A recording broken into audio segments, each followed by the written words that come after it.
Hello friends, JLS academy और group of education में आपका स्वागत है। तो आज हम आपके सामने आईआरटी पॉलिटेक्निक इंट्रेंस एग्ज़ाम के लिए चैप्टर घातांकों का सिद्धांत एवं करनी स्टार्ट करने जा रहे हैं। तो देखिए, सबसे पहले घातांकों का सिद्धांत एवं करनी को इंग्लिश में हम theory of indices and certs के नाम से भी जानते हैं।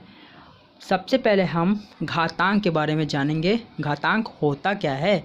यदि ए जो कि वास्तविक संख्या है, यदि ए कैसी संख्या है जो कि वास्तविक संख्या है को n बार गुणा किया जाए, तो देखिए यहाँ पर लिख के मैंने दिखाया है ए कैसी संख्या है, वास्तविक संख्या है, और गुणा कितनी बार किया गया है? n बार तक किया गया है। जहाँ पर n कैसा है? धनात्मक पूर्णांक है। n क्या है? धनात्मक पूर्णांक है।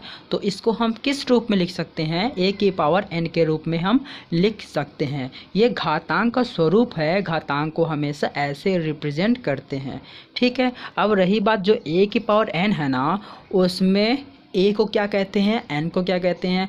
जो n होता है उसमें वो क्या होता है? घातांक होता है। जो भी ऊपर की ओर लिखा है उसे हम घातांक के नाम से जानते हैं। अब हम किसके बारे में पढ़ते हैं? ए के बारे में। ए क्या है हमारा? ए जो है हमारा आधार होता है। आधार मतलब बेस, ठीक है। तो जान चुके हैं। अब देखिए, क्वेश्चनों को सॉल्व करने के लिए हमें घातांक के कुछ नियम के बारे में पढ़ना होगा, जिससे क्वेश्चन आसानी से हम सॉल्व कर पाएंगे। तो सबसे पहला जो नियम इसमें लिखा हुआ है, क्या नियम लिखा हुआ है? यदि ए की पावर m मल्टीप्लाई ए की पावर n मल्टीप्लाई ए की पावर r ऐसे ही क्रमबद्ध चलता रहेगा, ए की पावर समथिंग ए की पावर समथिंग, तो उसमें जो बेस तो ए लिखा जाता है और उसके पावर जो होते हैं आपस में क्या होते हैं? ऐड हो जाते हैं। घातांक जो होता है क्या होता है? ऐड हो जाता है, प्लस में हो जाता है, ठीक है। चलिए रूल 2 देखते हैं। रूल 2 में क्या दिया है? इसमें रूल 2 में ये दिया, ए की पावर m हो डिवाइडेड बाई ए की पावर n हो, तो क्या मिलता है? मिलता है ए की पावर m माइनस n। कैसे मिलता है दोस्तों? देखिए मैं बता दे रहा हूँ। यदि a की पावर कितना हो? m हो, और डिवाइड है तो हम अपॉन भी लिख सकते हैं, a की पावर n ऐसे लिख सकते हैं। जब इसको सॉल्व करते हैं तो ये वैल्यू को तो लिख देंगे। सबसे पहले a की पावर क्या लिखेंगे? m लिखते हैं। देखिए यहाँ बेस समान है तो यहाँ बस n जो होता है वो क्या होता है? माइनस हो जाता है। तो यहाँ हो जाएगा a की पावर क्या? m माइनस n, जो कि मैं लिख के यहाँ पे दिखाया हूँ रूल 2 में, ठीक है दोस्तों। चलिए अब हम रूल 3 देखते हैं। तो रूल 3 में क्या है दोस्तों? रूल 3 में ये है कि अगर ए की पावर ए की पावर m हो और होल टू दी पावर क्या है? n हो, तब होता क्या है? a की पावर m मल्टीप्लाई n हो जाता है। मतलब घातांक के पावर जो होते हैं वो क्या आपस में मल्टीप्लाई हो जाते हैं, ठीक है। तो यहाँ पर एग्जांपल के तौर पे और भी कुछ आपको दिखा सकते हैं। जैसे अगर यहाँ 2 की पावर अगर 3 हो और पावर में क्या हो? 5 हो, तो ये मल्टीप्लाई हो जाएगा। 2 की पावर क्या? 3 मल्टीप्लाई बाई क्या हो जाएगा? 5, मतलब मल्टीप्लाई करने कितना आएगा? 15। ये आंसर जाएगा, ठीक है। रूल 3 आप देख चुके हैं। चलिए अब हम रूल 4 की ओर बढ़ते हैं। रूल 4 में क्या है दोस्तों? रूल 4 में ये है कि यदि a की पावर माइनस n हो तो क्या होता है? 1 ऊपर लिखते हैं और नीचे जब भेजेंगे a की पावर n को तो क्या होता है? पॉजिटिव हो जाता है। और इस टाइप का मैं और एग्जांपल दिखा दे रहा हूँ। जैसे कि अगर a की पावर माइनस n है ना, मान लो यहाँ पर मैं n की जगह -1 लिखते हैं, ठीक। तो इसको सॉल्व कैसे करेंगे? 1/a हो जाएगा। यहाँ देखिए a ये पावर कितना? -1 ना, तो यहाँ पावर क्या होगा? पॉजिटिव हो जाएगा, ठीक है।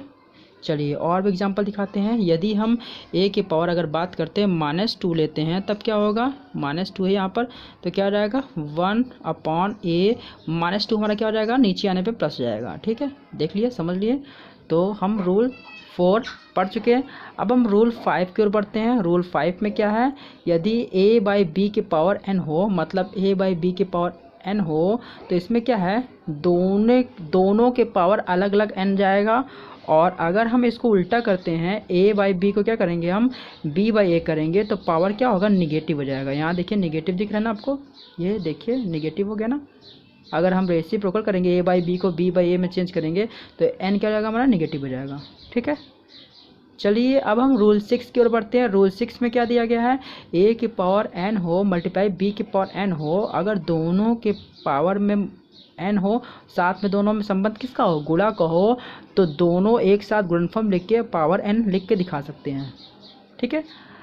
अब जो आखिरी रूल है हमारा क्या है, 7 में क्या है, 7 में यदि a की पावर 0 होती है तो उसकी वैल्यू कितनी होती है, 1 होती है। तो देखिए a की पावर 0 होगी तो 1 होगी, या फिर b की पावर कितनी होगी, b की पावर अगर a की पावर, तो देखिए a की पावर 0 होगी तो वैल्यू 1 होगी, या फिर b की पावर 0 होगी तब भी वैल्यू 1 होगी, या फिर c की पावर 0 होगी तब भी क्या होगी, 1 होगी। अर्थात किसी भी वैल्यू की पावर अगर 0 होगी तो इसका आंसर कितना आएगा, 1 ही आएगा।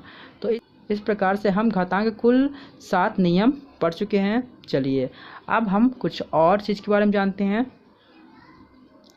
अब हम करनी के बारे में पढ़ने वाले हैं, क्योंकि चैप्टर जो हमारा है वो घातांक और करनी है। ठीक है, तो करनी के बारे में पढ़ते हैं। करनी क्या होता है, तो करनी के बारे में जानते हैं। सबसे पहले करनी संख्याओं के मूलों को ज्ञात करने की प्रक्रिया को क्या कहते हैं, करनी कहते हैं।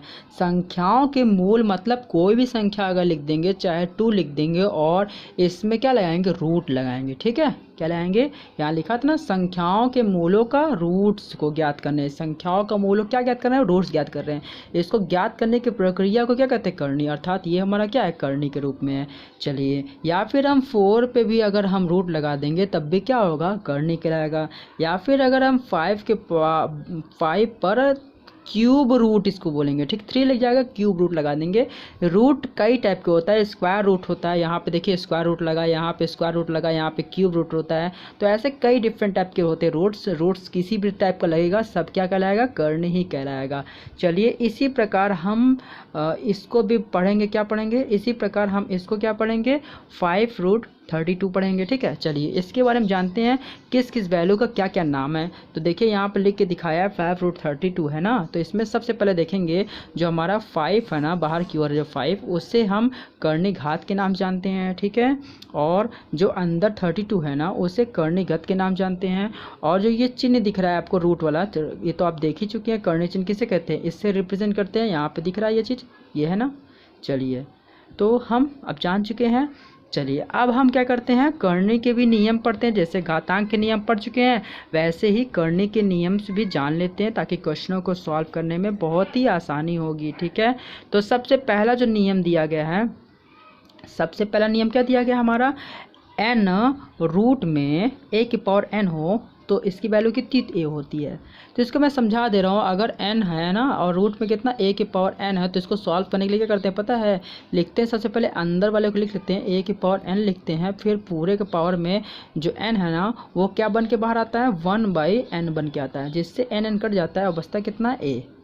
ठीक है, इसी प्रकार और भी एग्जांपल दिखा सकते हैं आपको। जैसे अगर इसमें यहाँ पर अगर यहाँ पे 3 है और a का कितना है, क्यूब है, तब क्या होगा, ये अंदर वाले को लिख लेंगे, a का क्यूब लिखेंगे और ये 3 को क्या करेंगे, 1/3 लिखेंगे, जिससे 3 कट जाएगा और बचेगा कितना, a।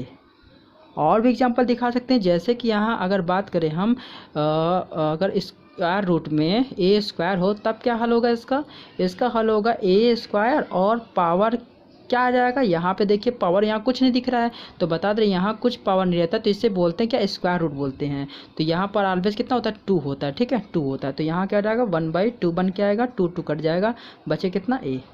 चलिए, रूल 1 पढ़ चुके हैं, अब पढ़ते हैं रूल 2 के बारे में। रूल 2 में क्या है, यदि n स्क्वायर रूट में a b हो, n स्क्वायर रूट में क्या a b हो, तो अलग अलग वैल्यूओं पर n रूट लग जाएगा। ठीक है, तो मतलब n रूट a हो जाएगा, n रूट b हो जाएगा। ठीक है, चलिए रूल 3 पढ़ते हैं। रूल 3 में क्या है, रूल 3 में ये है, n अगर रूट में a/b होता है तो अंश हर में अलग अलग ब्रेक कर सकते हैं। अब रूल 4 पढ़ते हैं। रूल 4 में क्या है, रूल 4 में यही, रूट में a हो, मतलब रूट का भी रूट हो तो क्या होता है, बाहर वाले जो हमारा क्या है, करनी घात है, वो आपस में क्या होगा, मल्टीप्लाई जाता है, तो mn हो जाएगा यहाँ पर। ठीक है, और रूट में क्या होगा, a ही रहेगा। चलिए अब रूल 5 की ओर बढ़ते हैं। रूल 5 में क्या है, यदि m रूट में a हो और पावर कितना हो, n हो, तो क्या होता है, ये ब्रैकेट ओपन होने के बाद क्या होगा, n जो है अंदर वाले वैल्यू के साथ लग जाएगा और बाहर क्या रहेगा, बाहर रूट m ही रहेगा। तो आशा करता हूँ मैं जितने भी कुछ बताएं सब आपको अच्छे से समझ में आ गए होंगे। अगर अब भी आपको किसी प्रकार की दिक्कत होती है तो हमारे कमेंट बॉक्स में ज़रूर बताएं, और हमारे वीडियो को जो फर्स्ट टाइम वॉच कर रहे हैं वो ज़रूर हमारे चैनल को सब्सक्राइब करें, ताकि हम आपको अच्छे से अच्छे वीडियोस प्रोवाइड कर सकें। For more videos, like, share and subscribe. Also press the bell icon.